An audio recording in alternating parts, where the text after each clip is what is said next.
The clearing was silent when we returned. No laughter, no crackle of fire, no tents, no cars. Just empty earth where life had been 10 minutes before. My son clutched my hand. His eyes darted. He asked where everyone went. I saw the note on the folding table, weighed down with a stone. This is for the best, trust me. Her handwriting, my wife's. I didn't answer my son. I just folded the note into my fist and felt the paper cut my skin. We met in college. She wore conviction like a second skin. Brilliant, beautiful, a fighter. I believed she'd stand with me through anything. When our son was born, she held him to her chest and whispered that she'd never let him hurt, never let him starve. But conviction rots. Love can sour. Somewhere along the years, she decided we were a burden, that life with her friends, her new family, was worth more than the life she'd built with us. I should have seen it. The secretive phone calls, the way she looked at me like I was already fading from the picture. But betrayal hides best in the people you trust the most. The first night in the forest, hunger gnawed, but silence hurt more. My boy asked if Mom was coming back. I told him the truth. No, it's just us now. And then I promised him something else. I said, we're going to survive. And when we walk out of this forest, they'll regret ever thinking we wouldn't. He nodded. He believed me. That belief became my weapon. We rationed what little I had in my backpack, half a water bottle, a protein bar.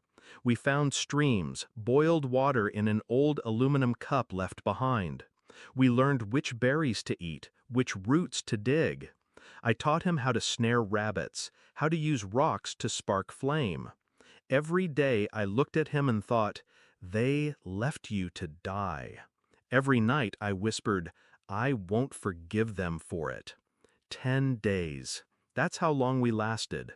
10 days of hunger, thirst, exhaustion.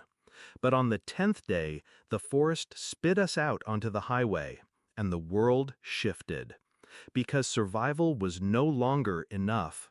I didn't storm their houses. I didn't scream or break down. That would have been easy for them. Instead, I watched. I waited. Her friends, her little tribe, they flaunted their freedom. Social posts, parties, weekends by the lake. Pictures of her smiling like she hadn't abandoned blood. I documented everything. The drugs, the fraud, the affairs, the embezzlement hidden behind their startup charity facade.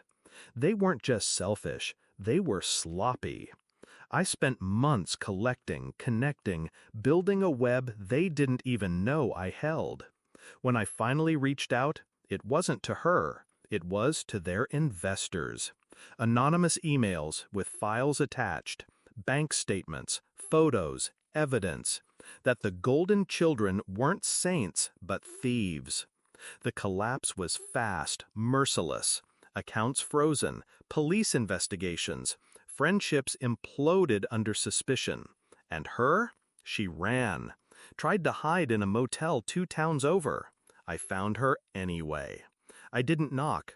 I used the key card I'd lifted from the front desk. She froze when she saw me. No makeup, hair unwashed, fear in her eyes. You survived, she whispered. I stepped inside, shut the door. So did he. 10 years old, and he carried more weight than you ever could. Tears filled her eyes. I thought it was kinder. You couldn't provide. He needed better. I leaned close, my voice steady. Better isn't abandoning your child to starve.